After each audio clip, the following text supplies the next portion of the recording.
Alright, so I'm sitting with my man and I'm working on his bike.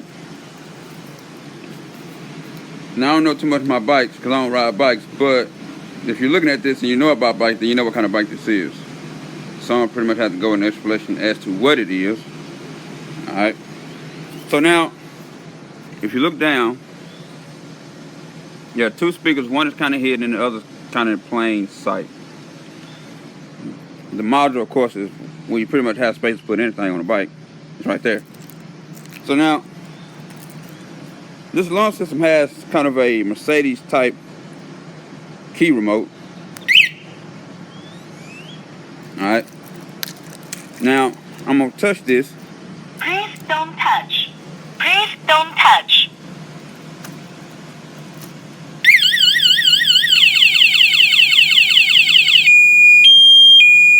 Pretty loud.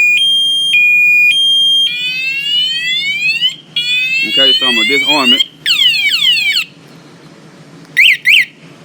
Alright.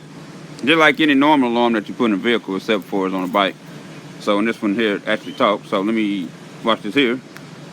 Be careful when you drive. So she talks to you. Pretty amazing. Technology at its finest. So if you have a bike and you want something like this, or if you want an alarm that's a little bit more elaborate, I mean, it can be done. Now I usually don't fool with bikes, but I may have to start getting into them again. So a SUZUKI crotch rocket, as some guys put it, sports bike, whatever you want to call it. Now you see there's an alarm on this one, so I might just start blessing the bike game with more of these. So we'll just have to see. Or if it's a video, well, you know what that means. A lot of them starting to get done. So with that being said, bike on a crotch rocket, SUZUKI that is. Auto Repression UNLTD. We out.